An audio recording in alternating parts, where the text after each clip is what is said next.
Oke, seperti biasa, sebelum saya melanjutkan ceritanya, saya akan menjelaskan bahwa setiap saya cerita misteri, nama, tempat, lokasi semuanya itu telah disamarkan.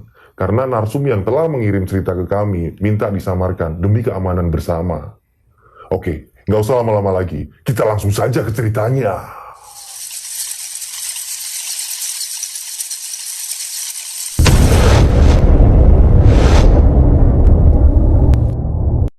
Semarang 2001. Kisah ini dialami oleh keluarganya Bu Arsina. Bu Arsina ini seorang pedagang di salah satu pasar yang ada di Semarang.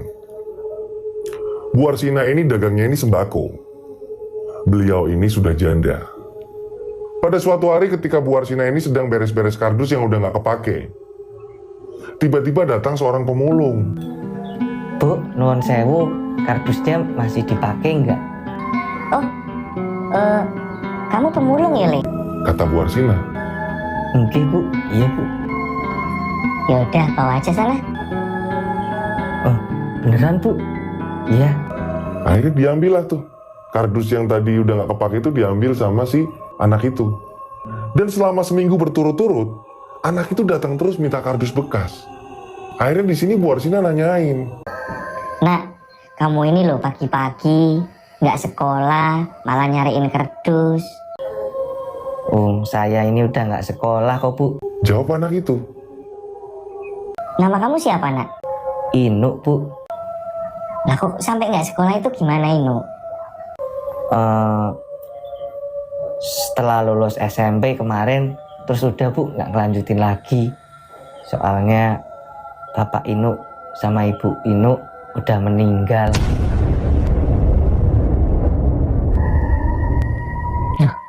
Kasihan, Le. Terus kamu hidupnya sama siapa? Kata Bu Arsina. Inu sama teman-teman Inu, Bu, sama-sama pemulung juga. Ya wes, gini aja. Gimana kalau kamu itu bantuin ibu kerja di sini, mau nggak? Beneran, Bu? Inu seneng dapat tawaran untuk bantuin kerja di situ. Daripada mulung, yang hasilnya ini belum tentu. Akhirnya Inu pun mengiyakan. Enggak, Bu, mau. Ya wes, mulai besok kamu berangkat. Akhirnya Inu itu berangkat. Paginya, Inu berangkat. Inu ini memang rajin. Anaknya ini memang sangat-sangat rajin sekali Inu ini. Baru diajarkan sekali dia udah mulai paham. Cara menimbang, cara membungkus, cara melayani pembeli, Inu itu sangat-sangat sopan. Dan akhirnya setelah Bu Arsina ini lihat Inu yang bener-bener gigih, serius, rajin, Bu Arsina pun bilang ke Inu. No, daripada kamu tinggal sama teman-teman kamu di sana, bubuknya nggak jelas, tidurnya nggak jelas kan tempatnya. Gimana kalau kamu tinggal sama ibu? Nggak enak, Bu, Inu ngerepotin Ibu terus. Nggak apa-apa. Ibu pengen ngangkat Inu sebagai anak angkat ibu. Mau? Mau, Bu. Dan akhirnya Inu pun diajak pulang ke rumah Bu Arsina. Bu Arsina ini mempunyai anak perempuan yang bernama Wati yang seumuran sama Inu. Dan sekarang ini masih SMA kelas 1. Karena memang ini tahun ajaran baru. Si Wati ini baru menempati kelas 1 SMA. Dan Inu pun diperkenalkan dengan Wati. Wati, sini Duk. Ih, apa sih, Bu? Bu, ibu ajak siapa, Bu? Kata Wati. Kenalin, ini namanya Inu. Dia seumuran kamu. Dia cuma lulus SMP, dia pengen sekolah lagi. Dan anaknya ini rajin, sering bantuin ibu. Ibu pengen nyekolahin dia. Ih, apa-apaan sih, Bu? Pakai nolong segala. Nggak boleh gitu. Ah, terserah Ibu, ah. Akhirnya si Wati ini pergi ninggalin. Memang Wati ini anaknya ini kayak kurang santun. Karena mungkin karena perhatiannya ini kurang. Dari ibunya ini kurang. Karena ibunya ini seringnya kan di pasar. Ketemunya Wati ini jarang. Dan Wati males banget untuk bantuin ibu di pasar. Ketika pulang sekolah selesai, ya udah dia pulang. Malah bahkan Wati ini setelah pulang sekolah ini main ke rumah temen-temennya. Pulangnya sore. Ketemunya ibu ini jarang. Hanya tiap malam saja ketemu ibunya. Dan akhirnya Inu pun disekolahkan. Tepat di sekolah SMA-nya si Wati juga. Gimana, Le? Kamu mau sekolah sini? Mau, Bu. Akhirnya Inu disekolahin tuh di situ. Wati tambah kesel. Gimana nggak kesel coba? Ibunya malah perhatian sama anak angkat, perhatian sama orang lain. Wati kesel banget di sini. Singkat cerita, akhirnya mereka ini kan sekolah bareng. Si Wati ini bener-bener sangat jahat sekali, langsung ngomongnya ini nggak enak, langsung jelekit banget ngomongnya. Kamu itu dulunya pemulung, kamu itu yang diangkat ibu. Jangan sok-sokan kayak gini deh. Kamu itu cuma pemulung sebenarnya, tahu nggak? Iya mbak. Padahal usia Inu itu lebih tua, selisih berapa bulan, tapi Inu ini tetap manggil Wati ini mbak. Dan bahkan satu gengnya Wati ini ikut ngebenci Inu, ikut ngebully Inu. Tapi Inu selalu yang tenang, dan Inu ini yang sabar, anaknya emang sabar. Dibully biarin, dikata-katain apa biarin. Inu itu orangnya yang kayak gitu. Setiap kepulangannya sekolah, Inu itu justru malah pergi ke pasar bantuin dagangannya Ibu Warsina. Dimana Inu itu memang rajin sekali. Itu yang membuat Ibu Warsina ini seneng. Dan pada suatu hari tepat di meja makan, mereka lagi makan bareng malam-malam. Ini memang Wati ini selalu ketus terus sama Inu, mukanya nggak enak banget. Nah ibunya, sembari makan ini ibunya nanyain Inu, Inu, gimana sekolahnya? Udah banyak temen di situ? Nyaman nggak? Wati langsung geletakin piringnya, glumbrang. Selalu Inu yang diperhatiin. Wati langsung masuk kamar dan ditutup pintunya. Buah! Inu bingung. Inu malah nyamperin pintunya Wati, pintu kamarnya Wati. Mbak Wati, maafin Inu ya. Terus ibunya langsung nyamperin Inu. Udah Nuk, nggak apa-apa. Biar ibu yang nenangin Wati nanti. Oke bu. Kembali lagi Inu ke meja makan. Lanjutin makan. Setelah selesai makan, Inu pun belajar.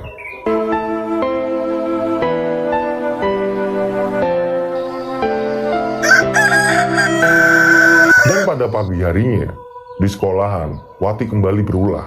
Dengan satu gengnya, tiba-tiba mendatangi Inu. Pemulung, mulai sekarang kamu harus ngerjain PR-PR-ku dan PR-PR teman-temanku.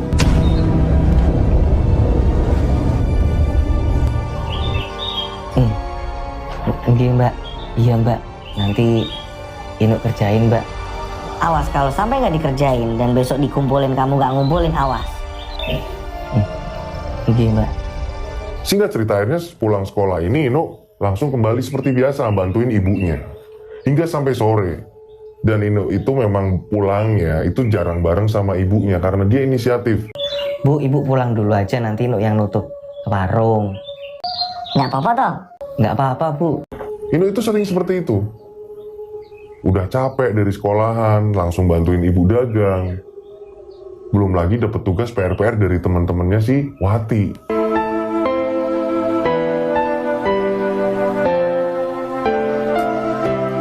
Singkat cerita, pada malam harinya, dimana Inu harus ngerjain tulisan banyak banget untuk Wati dan teman-temannya. Inu itu tiba-tiba kelelahan dan tertidur.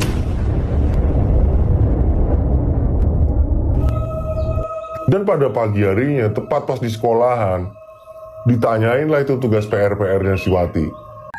Pemulung, gimana PR-nya? Udah dikerjain belum? Mbak, aku semalam kecapean. Gimana mau ngerjain coba? Boro-boro PR teman-temannya Wati. PR-nya Wati aja nggak bakal bisa dikerjain saking capeknya si Inu. Spontan, Inu langsung disiram air. Inu langsung disiram air sama Wati dan teman-teman Wati. Basah kuyup baju Inu. Minta maaf nggak kamu? Justru malah Wati ini ngancem Inu, minta maaf nggak kamu? Iya mbak, maafin Inu. Inu ngeringin baju dengan sabar. Singkat cerita, akhirnya Inu dan Wati ini udah lulus SMA. Inu membantu ibunya, tapi kalau Wati ini nggak mau, memang barbar, cuma kerjaannya ini main-main doang. Dan justru lebih parahnya, Wati ini justru malah udah mulai berani rokok. Teman-temannya ini satu gengnya ini mah ampun-ampunan. Dan yang lebih mirisnya, mereka ini lebih percaya dengan hal-hal klinik, mistis, bahkan mereka berani ke dukun-dukun. Entah itu mau buat apa. Dan pada suatu hari, setelah kepulangan dari pasar ini, Bu Arsina ini ngajak ngobrol Inu. Nuk, lah Wati kok belum pulang ya Nuk? Oh iya kok bu. Mbak Wati kok belum pulang ya bu? Biasa itu kalau main kayak gitu, ibu nggak seneng Nuk. Udah nanti juga pulang kok bu. Kata Inu. Nuk, sini dulu duduk. jangan mandi dulu, ibu pengen ngobrol. Ah, Inuk lengket kok, Bu. Wes ora apa-apa, sebentar. Ada apa ya, Bu? Nuk, gimana Nuk menurut kamu toko kita? Ya semakin mantep lah, Bu. Kan sekarang orang banyak pada tahu, Bu, tokonya Ibu. Iya ya Nuk ya. Nuk, ibu mau nanya, kamu pengen motor nggak? Ah, nggak usah lah, Bu. Lah ini udah ada motor kok, boncengan sama Ibu ya cukup kok. Yo enggak, siapa tahu kamu juga pengen jalan-jalan juga kan. Kamu juga capek. Biar naik-naik motor sendiri-sendiri kan enak. Kamu bisa boncengin sopo, teman-teman kamu apa piye. Biar nggak jenuh di toko. Udah nggak usah, Bu. Inuk boncengin Ibu aja udah cukup kok, Bu. Udah, besok tak beliin. Nggak apa-apa Nuk. Orang tokonya berkembang kok. Ternyata Wati itu mendengar, tapi hanya bagian akhir. Ternyata Wati itu di pintu. Wati hanya mendengar waktu Inu ditawarin beli motor. Gimana kata Mbak Sewot coba? Wati langsung langsung masuk kamar Wati tanpa ngomong apapun. Ibunya yang nggak ngerti Wati ada di situ tadi, ibu justru malah marahin Wati. Maksud kamu apa, Ti? Kok gitu sih nggak santun sama ibu? Nggak assalamualaikum. Pintu kamar malah didobrak sama Wati.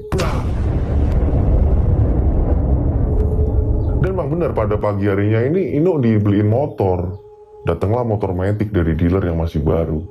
Wah, hati Wati ini semakin terbakar. Kok ibu saya gini ya? Padahal tujuan ibu Wati ini memang benar, biar Inu nggak capek. Karena Inu kan bolak-balik ke pasar. Atau mungkin bisa jemput Wati ketika Wati di mana. Tapi memang Wati udah kesel sama Inu. Dan pada malam harinya Wati ini langsung nyamperin ke Inu. Enak ya? Keren ya? Dibeliin motor sama ibu ya?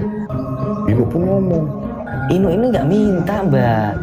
Justru Ibu ini yang maksa. Alasan kamu? Loh, emang bener kok, Mbak. Pemulung. Dari awal dari kedatangan kamu itu selalu nyakitin hati. Nyakitin hati saya. Tahu, kamu urusannya sama saya. Kowe urusannya karo aku, ngerti? Kok gitu sih, Mbak, ngomongnya, Mbak? Yo nek Inuk salah minta maaf. Yo nanti kalau Mbak memang butuh motornya dipakai aja, nggak apa-apa, Mbak, buat bareng-bareng. Atau nanti kalau Mbak di mana Inuk kan bisa jemput. Kalau Mbak susah pulang atau gimana? Akhirnya Wati pun meninggalkan Inu. Ini Wati kesel banget karena Inu dibeli motor. Dan Inu ini sebenarnya memang nggak minta motor, tapi memang ibunya maksain. Mungkin tujuannya ibu biar Inu nggak capek. Dan Inu bisa mungkin buat nganterin Wati, atau mungkin bisa jemput Wati ketika Wati ini bandel nggak pulang-pulang. Singkat cerita, akhirnya Wati ini mendatangi gengnya. Wati ini langsung menceritakan sama gengnya bahwa Wati ini sakit, kalau si Inu telah dibeliin motor. Dan Wati pun bilang sama temen-temennya. Justru malah Inu anak angkat ini malah dibeliin motor. Gimana sih? Emakku ke piye toh? Sudah sabar. Gampang itu. Kata salah satu temennya. Gampang-gampang kamu itu loh. Nggak ngerti hatiku. Sakitnya kayak apa? Dan salah satu temennya Wati ini nyaranin. Gimana kalau Inuk didukunin? Yang biasa kita ke sana. Oh, bener juga ya. Terus mau diapain sih Inuk? Bikin aja nggak betah. Terus biar dia cabut. Kan kelar. Oh, bener juga. Terus Wati ini langsung nanya ke teman-temannya karena pengen banget yang namanya ngusir si Inu dari rumahnya. Terus kira-kira kita bisa ke tempat dukun itu kapan? Kata teman-temannya. Minggu depan aja udah. Pasti di rumah. Yaudah, minggu depan kita ke sana. Kata Wati. Karena memang mereka ini sangat percaya dengan hal-hal seperti itu. Singkat cerita, akhirnya seminggu kemudian mereka ini berangkat ke sana. Mereka nanyain langsung sama dukunnya. Mbak, bisa nggak Mbak ngusir orang di rumahku? Oh iso. Tapi ngapurone gimana oke. Tapi maaf, ini maharnya banyak. Berani gak? Oh berani Mbak. Emang Mbak butuhnya berapa? 1 juta untuk ngusir orang. Langsung orang itu pergi dan gak bakal kembali lagi situ. Oke Mbak. Sekalian ya Mbak. Sekalian opo lagi? Biar saya laris Mbak. Nah kamu usaha apa, dagang apa? Teman-temannya langsung ngomong, LC karaoke mbak. Ternyata Selama Wati nggak pernah pulang, Wati ini nyambi Elsie. Jadi pemandu karaoke. Dan memang teman-temannya ini barbar semua. Dan Wati ini memang doyan mabuk. Dan setiap ketemu ibunya ini, Wati ini memang udah males jarang bicara. Karena Wati udah ngerasa kesel banget. Akhirnya Mbak itu bilang, oh gampang. Ya udah semuanya total 2 juta. Iya Mbah. Dibayar cash lah sama Wati. Cang. Pokoknya saya nggak mau tahu Mbah. Pokoknya bulan-bulan ini aku nggak mau dia ada di rumahku Mbah. Oh siap, beres. Kata Mbak Dukunnya. Singkat cerita, 1 minggu kemudian, ini mungkin hari apesnya Inu. Ibunya Inu itu bilang ke Inu, No, ibu lagi nggak enak badan. Ibu tak pulang dulu ya, badan ibu kok lagi nggak enak banget. Ibu pengen istirahat. kata Inu, Enggak Ibu, nggak apa-apa. Nah Ibu mau saya anterin apa gimana? Nggak apa-apa, ibu naik motor sendiri aja. Kan kamu udah ibu beliin motor. Ah Ibu bisa aja. Ya pun Bu, nggak apa-apa. Ibu monggo pulang dulu. akhirnya Bu Arsina pun meninggalkan Inu. Jas. Jadi Inu sendirian di pasar. Ini memang hari apesnya Inu atau apa? Tiba-tiba hujan besar. Jas. Lah hujan. Mana mulai mau pulang lagi. Yang membuat Inu akhirnya menunda untuk pulang karena Inu nggak bawa jas hujan. Inu nungguin hujan udah kok. Udah kok lama banget nih. Dari maghrib hingga sampai jam 10 malam ini hujan ini nggak berhenti-berhenti. Justru malah makin deras. Ya, ngalamat tidur sini nih yo. Siapa tahu bentar lagi terang. Inu berpikir, apa tak tungguin di depan aja sambil nunggu hujan reda, ruko tak tutup aja. Akhirnya Inu pun mengambil kunci ruko. Ketika Inu mau ngunci, Inu kaget. Inu ini posisinya udah di luar ruko. Tapi di dalam ruko ini kayak ada suara.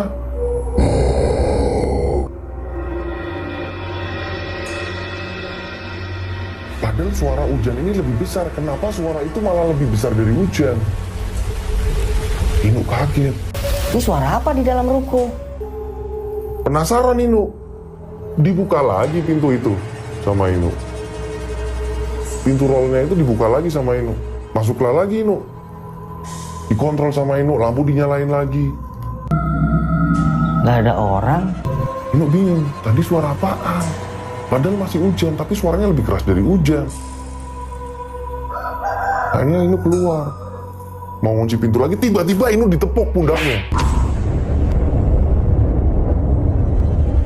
Inu lagi ngunci pintu nih, Inu posisi udah di luar. Inu ditepuk pundaknya. Inu langsung ketakutan. Pelan-pelan Inu menoleh ke belakang.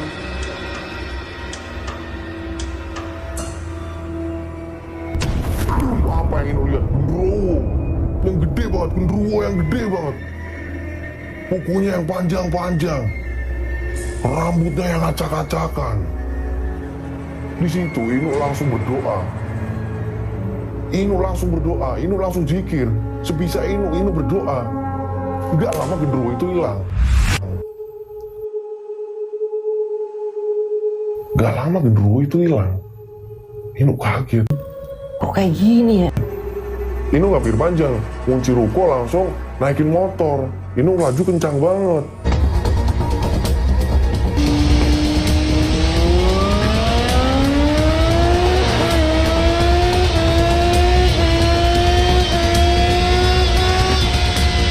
Udah gak pikir panjang, masalah hujan apa, bodo amat mikir Inu. Karena Inu udah ketakutan di situ. Dan kebetulan menuju ke rumahnya Bu Arsina ini kiri kanannya ini sawah yang lumayan panjang. Dan hujan lebat saat itu. Wah, Inu kenceng nih, naiknya motor emang kenceng, buru-buru pengen cepet-cepet sampai rumah.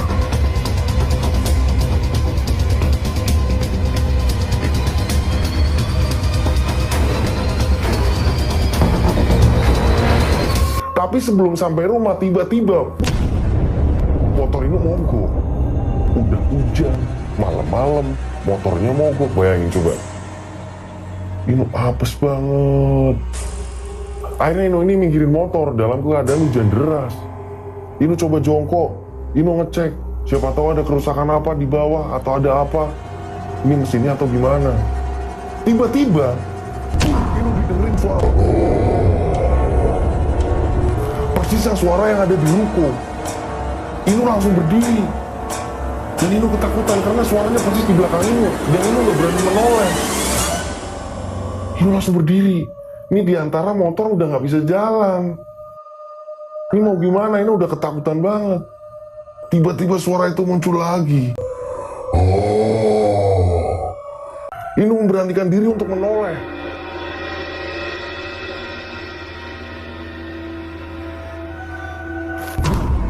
Ternyata benar. Genderuwo itu masih ngikutin Inu. Inu nyari kunci. Tangan Inu menuju kunci ini gemeteran, menuju kunci motor ini gemeteran. Setelah berhasil ini langsung Inu nyalain motor, langsung dia pulang.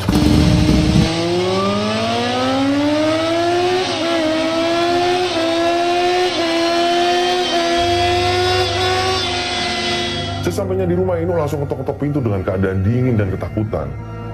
Ibunya membukakan pintu. Ibunya kaget, lihat Inu ini dalam keadaan basah. Kok kamu malah hujan-hujanan, Le? Iya bu. Inu mau langsung mandi bu. Kok muka kamu kenapa kok kayak ketakutan, Le? Enggak bu. Inu pun akhirnya langsung buru-buru mandi. Ya udah kamu mandi sana. Tapi hujan malah reda. Inu kesel banget di kamar mandi. Mandilah Inu. Setelah selesai Inu mandi, Inu pun langsung masuk kamar. Inu pun langsung sholat. Setelah Inu sholat, Inu pun langsung merenung.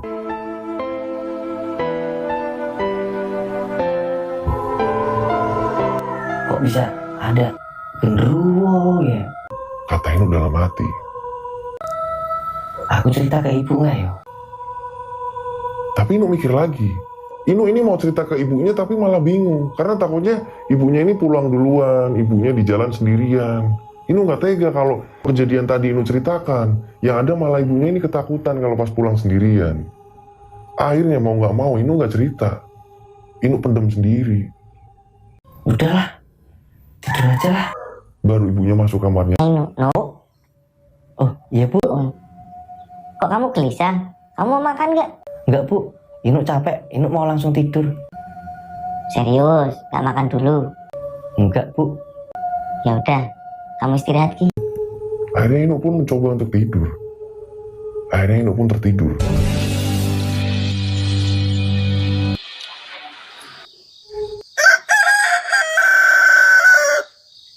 Pada keesokan harinya, sebelum Bu Arsina dan Inu mau berangkat ke ruko, Bu Arsina ini ngecek kamarnya si Wati. Ternyata Wati nggak pulang. Sering banget Wati yang namanya seperti itu. Setiap dihubungi nomornya nggak aktif. Dan akhirnya Bu Arsina ini ngobrol sama Inu. Le, ibu mau ngomong nih, Le. Ngomong apa bu? Mbak Wati kok makin hari makin kayak gini ya, Le. Pulangnya seenak hati. Ibu ini malu sama tetangga, Le. Padahal ibu ini kan sayang, Le. Ya udah bu, gini aja bu. Nanti pasti Mbak Wati pulang kok bu. Kita berangkat aja yuk bu ke toko bu. Takut kesiangan. Kan banyak orang yang udah pesen bu. Apalagi nih toko lagi berkembang bu. Lagi pesat-pesatnya lagi bu.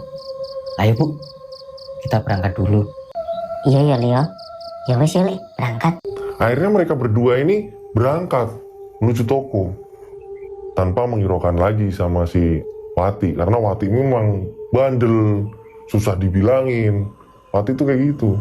Dan ibunya ini belum tahu kalau Wati ini LC itu ibunya nggak tahu. Ternyata Wati ini sampai udah jadi LC. Ibunya ini nggak tahu.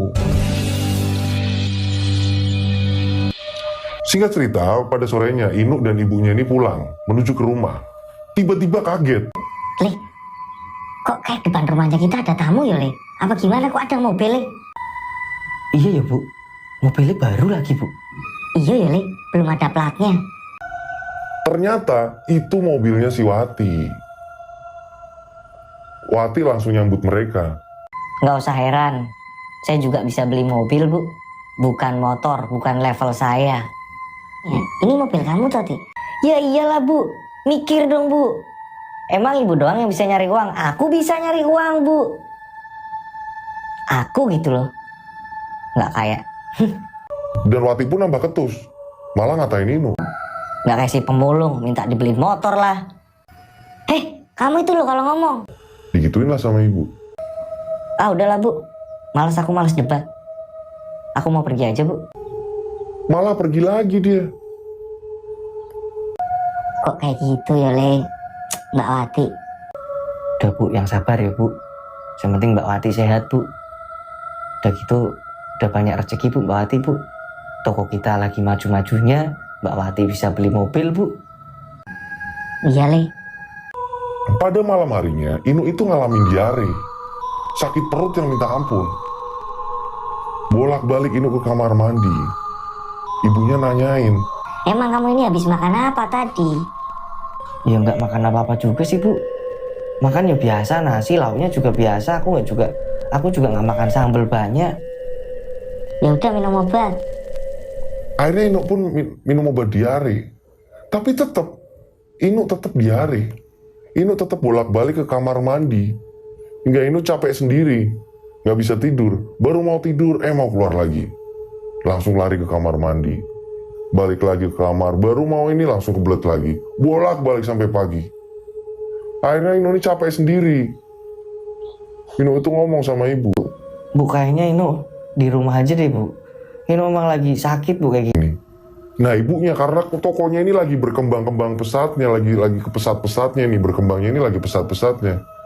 Ibunya juga bingung karena sering banyak pesanan, udah mulai banyak yang beli gitu. Akhirnya ibunya bilang ke Inu, Ya udah gini aja, kalau masih sakit nanti kamu ke dokter. Iya bu, Inu nanti ke dokter lah. Yang penting ibu berangkat dulu nggak apa-apa. Maaf ya bu, nanti kalau siangan udah agak mendingan Inu nusul bu. Ya wis, ibu tak jalan dulu Le. Beneran ya kamu ke dokter. akhirnya ibunya meninggalkan Inu. Inu di rumah sendiri. Nahan sakit perut itu minta ampun sakitnya. Tiba-tiba saat Inu lagi nahan perut sakit, ini si Wati ini pulang sama gengnya. Loh, kamu nggak bantuin ibu? Bu, kata si Wati. Enak banget. Udah dibeliin motor tapi di rumah ya, nggak kerja ya, enak ya. Dikatain gitu sama Wati. Inu bilang, Inu sakit perut mbak. Oh, pura-pura sakit perut ya. temennya Wati langsung ngode ke Wati ketika mendengar Inu sakit perut dari semalam. Jangan-jangan yang dari Mbah Tok Cermi. Wati pun tersenyum senang. Bener juga. Kata Wati. Inu pun gak menggubrisnya. Inu mau kembali ke kamar. Ketika Inu mau kembali ke kamar, Pemulung, sini. Bikinin kita minum. Es teh. Bikinin teman-temanku ini minuman. Buruan.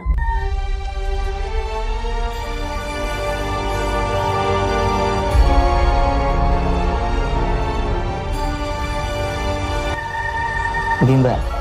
dengan yang lagi nahan sakit perut, Inu ini terpaksa bikinin minuman. Karena memang Inu itu baik orangnya. Mau dihina kayak apapun, Inu bikinin minuman. Dibawalah minuman ke depan. Ini mbak. Nah gitu dong, pemulung itu tetap pemulung. Si Wati persis di kuping Inu ketika Inu bener lagi nundukin badan, lagi naruh gelas. Di kuping Inu, Wati ini ngomong yang memang gak ngenakin banget. Nah gitu dong, pemulung tetap pemulung. Harus ngelayanin. Inu yang, ya Allah, cuma ngelus dada Inu, Nggih mbak. kata Inu. Akhirnya Inu ini menuju ke kamar. Tapi sebelum menuju ke kamar, ada kejanggalan. Di mana Inu mendengar bisikan-bisikan dari teman-temannya ini. Yang memang keadaan mereka juga ada yang udah mabuk ya. Jadi mereka ini ada yang ngomong. Tahu nggak? Itu yang dari Mbak udah bereaksi. Bentar lagi Mbak juga nggak betah. Bener Ti. Kata Wati, iya ya mungkin ya. Tahu nggak sih? Saldoku di ATM ini tambah banyak. Bayangin, kalian tahu sendiri aku bisa sampai beli mobil. Hah? Dari siapa lagi kalau bukan itu? Berarti ampuh. Tuh. Inu mendengarkan. Dan Inu tahu. Jangan-jangan Mbak Wati melakukan pesugihan. Dan saat itu juga kondisi toko ini benar-benar sedang hebat-hebatnya. pemasukan toko ini sedang hebat-hebatnya, sedang naik-naiknya. Toko ini lagi sukses-suksesnya. Makanya pas tadi pagi itu Ino nyuruh ibunya tetap berangkat karena tokonya ini lagi kembang pesat-pesatnya. Berkembangnya juga yang drastis, memang naiknya ini drastis. Akhirnya Ino itu mikir sejenak di kamar. Jangan-jangan Mbak Wati melakukan pesugihan. Jangan-jangan ini semua ulah Mbak Wati. Ini harus gak bisa dibiarkan. Karena setauku kalau pesugihan itu pasti minta tumbal. Jangan sampai ada apa-apa di keluarga ini. Dalam kondisi perutnya Ino emang lagi sakit, Ino ini pengen loh cepet-cepet nemuin ibunya. Pengen ngomong kalau kakaknya ini ada yang sesuatu gak beres. Karena dari teman-temannya ini ngomongin tentang pesugihan-pesugihan. Ino curiga kalau kakaknya melakukan itu. Akhirnya memang tokonya berkembang pesat. Dan kakaknya bisa beli mobil, bisa beli motor dengan yang kondisinya ini langsung, yang benar-benar langsung. Akhirnya Inu pun memaksakan diri walaupun dalam keadaan perut sakit. Inu memaksakan diri ke toko. Pemulung, mau kemana kamu? Udah nggak betah ya di sini ya? Mending cabut deh. Iya Mbak. Pada ketawa semua teman-teman. Nah kan bener Ti. Udah manjur itu Ti. Kata teman-temannya. Inu tambah greget. Wah iya bener nih, Mbak Wati nggak beres nih mempercaya hal-hal yang seperti itu. Akhirnya Inu pun langsung melaju ke toko dan menemuin ibu.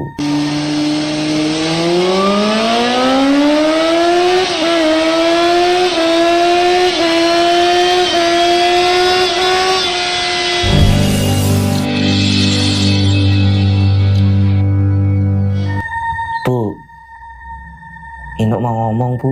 Ngomong apa Le? Kamu ini loh sakit malah kesini. Dibilangin kok ngeyel kamu, suruh istirahat di rumah. Enggak Bu, Inu mau ngomong Bu.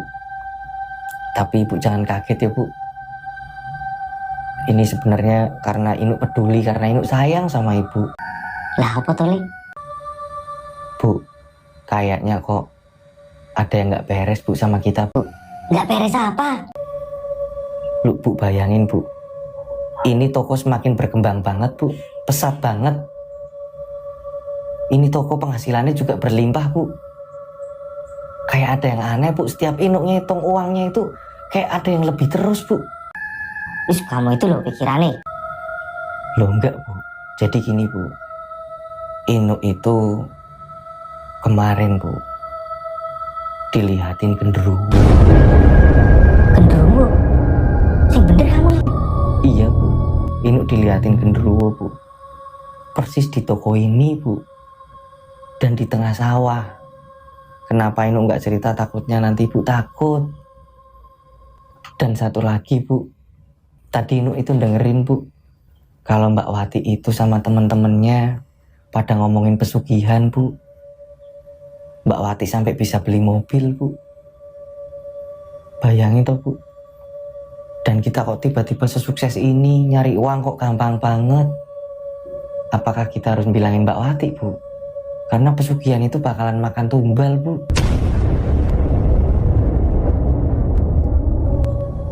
Inu nggak mau kalau di keluarga kita ada yang kenapa-napa. Nyawa pasti Bu yang diminta Bu. Inu Sambil nangis. Wis jangan lantur kamu ah. Udah, jangan lantur. Bu, 2 kali Jumat Kliwon Bu, Inu itu pernah Bu nemuin yang namanya bunga melati. Itu ada di laci Bu, di laci toko kita ini Bu. Bu, Inu ingat besok pagi itu Jumat Kliwon. Kalau Ibu nggak percaya kita cek Bu. Inu takut ini kirimannya dari Mbak Wati Bu. Nanti kenapa-kenapa di keluarga kita, Inu nggak mau Bu. Ibunya bingung. Ya udah, besok kita cek ada kembang melati yang dimaksud kamu enggak? Kok kamu jadi ngaco kayak gitu ngomongnya? Iya Bu, coba besok pagi kita cek. Bu. Singkat cerita, setelah Inu cerita sama ibunya, Ya wis Le, ayo kita tutup aja tokonya Le. Loh Bu lah masih rame kok Bu. Udah nggak apa-apa, kita pulang aja Le. setelah mereka sesampainya di rumah, kaget. Wati ini nggak ada di situ, tapi justru rumah mereka ini dipenuhi perabot-perabot yang mewah. Bu, ya ini yang beli siapa Bu? Bu, nah kan Bu, bener Bu. Masa kita punya 3 kulkas Bu, satu rumah loh Bu. Bu, ini nggak wajar Bu. Bu, ini TV-nya gede loh Bu. Jadi rumahnya ini penuh perabotan yang bener-bener yang masih baru. Perabotan yang sangat mewah.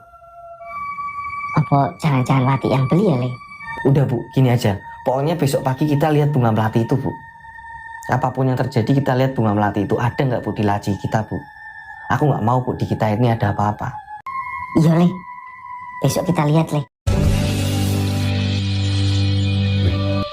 Pada keesokan harinya pagi-pagi mereka buru-buru ke toko.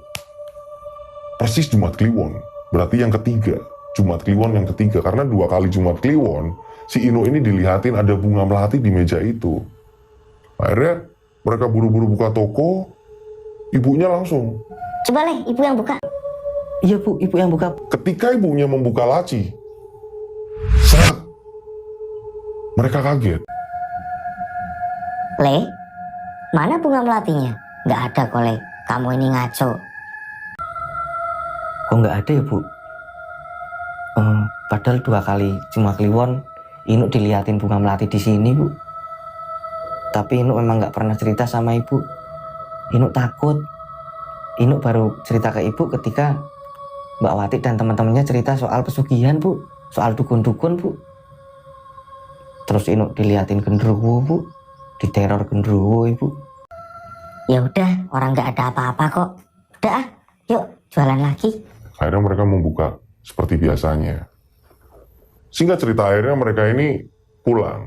Dan pada malam harinya ini, Inu kembali ngerasain mual perut. Ngerasain kayak mau diare lagi. Bu Inu kok kayak kemarin lagi ya Bu? Perutnya kok kayak gini lagi ya Bu? Ya udah, beli obat sana. Orang obatnya masih kok Bu, ini udah tak minum lagi. Ya udah tidur sana. Ibu juga capek, Le. Ibu juga mau tidur. Akhirnya ibu pun masuk ke kamar dan Inu pun masuk ke kamarnya Inu. Dan pada malam harinya tiba-tiba Wati pulang. Wati tiba-tiba masuk rumah karena Wati megang kunci rumah juga. Wati dengan gampang masuk rumah. Brak. Wati ini lewat kamarnya si Inu yang nggak dikunci. Jadi sedikit kebuka. Ini padahal masih jam 9, belum begitu malam. Wati ini melihat si Inu lagi tertidur. Selimutan lagi, pura-pura sakit lagi. Biasanya tidur nggak pakai selimut. Ya ini pakai selimut lah. Wati langsung masuk. Pemulung. Pindah. Pindah. Aku mau tidur sini. Karena memang kamar Wati ini udah sangat berantakan sekali. Wati ini memang jarang nempatin rumah. Banyak putung rokok di kamar Wati. Karena Wati ini ngerokok sebenarnya. Inu ini diusir. Dengan Inu lagi nahan perut sakit, capek. Iya Mbak. Udah sana. Tidur di depan TV kamu. Akhirnya Wati nikmatin dong tempatnya Inu lebih bersih. Diacak-acak lah sama Wati. Diacak-acak. Tidur Mungkin Wati juga kecapean juga kali ya. Mungkin Wati juga kecapean juga karena pekerjaan Wati ya kayak gitu, selalu begadang, mabuk. Gitu. Tidur langsung selimutan Wati. Pada pagi harinya, Inu pun terbangun dan melakukan aktivitas seperti biasanya. Sholat, habis sholat Inu mulai nyapu halaman. Ibunya tiba-tiba kaget mendengar suara sapu lidi. Serak, serak, serak. Ibunya langsung keluar. Inu, Iya Bu. Kenapa Bu? kok kamu? Loh, kenapa Ibu kaget? Ibu juga sering lihat Inu setiap hari nyapu. Kalau kita mau berangkat ke toko, Inu juga bersih-bersih. Emang kenapa Bu? Lu, kamu? Iya ini Inu Bu, maksudnya Ibu kenapa? Terus, Mbak Wati kemana, Nu? Mbak Wati ada Bu. Itu tidur di kamar Inu. Inu malah diusir semalam. Mbak Wati pulang langsung ngusir Inu Bu. Padahal Inu lagi sakit perut, tapi ya gimana lagi. Inu nggak mau berantem sama Mbak Wati Bu. Mending Inu yang ngalah. Mbak Wati tidur di kamar kamu? Iya Bu. Ibunya langsung lari ke kamar Inu. Dan ternyata benar, Wati yang tidur di situ setelah dibuka. Ibunya menjerit kencang. Wati anakku!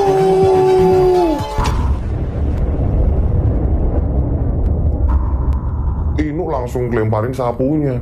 Inu langsung menuju ke kamar Inu. Loh, ibu kenapa bu? Ibu kenapa bu? Wati Nu, Wati Nu, Wati. Wati meninggal.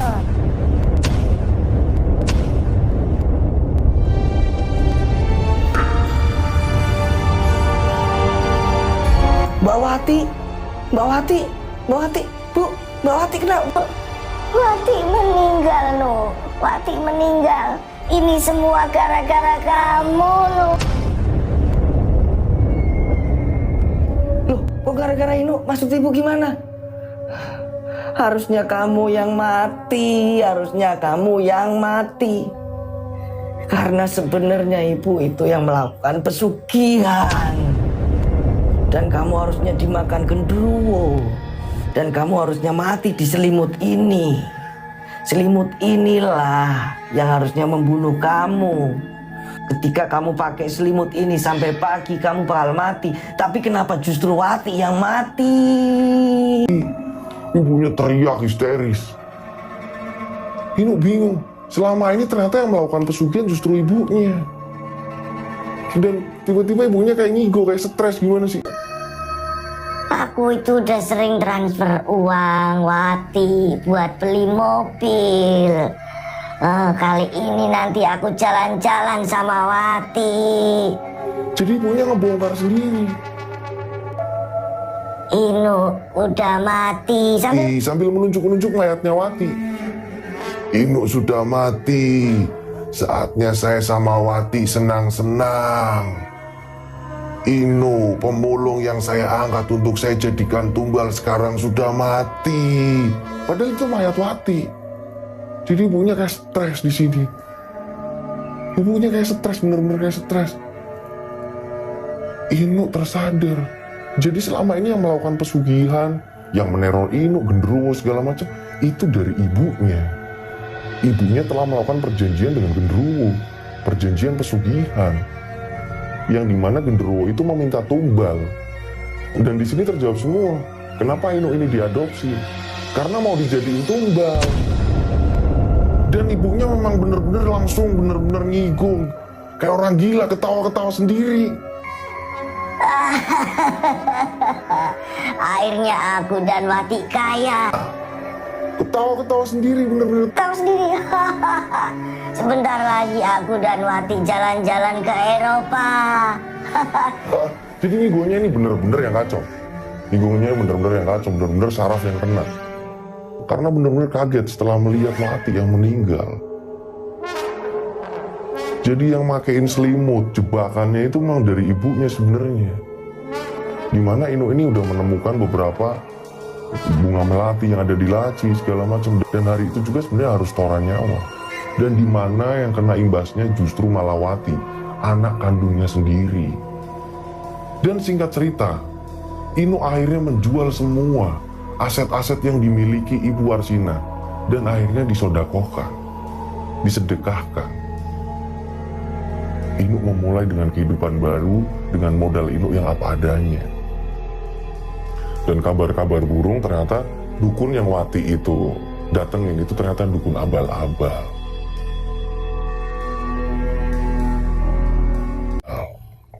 Ya itulah kisah yang bisa saya ceritakan untuk hari ini. Di mana ibunya ini melakukan pesugihan. Niatnya yang dijadiin tumbal ini anak angkat, tapi malah yang kena anak kandung sendiri. Ketika dipakein selimut kematian, itu malah justru anaknya yang make. Coba saja kalau Inu make sampai pagi, mungkin Inu yang mati. Tapi untungnya Wati ini masuk dan mengusir Inu dari kamarnya. Wati malah justru yang pakai selimut, dan Wati yang mati. Dan ibunya menjadi gila. Itulah kisah yang bisa saya bagikan. Semoga bermanfaat. Biar bagaimanapun, ini kayak pelajaran buat kita semua. Jangan pernah yang namanya melakukan pesugihan hal-hal yang seperti itu. Karena pasti akan ada korban, akan ada imbas. Mudah-mudahan teman-teman saya yang di rumah selalu dilindungi Allah Subhanahu wa Ta'ala, banyak rezeki berlimpah, selalu sehat walafiat. Akhir kata, pamit undur diri. Wassalamualaikum warahmatullahi wabarakatuh.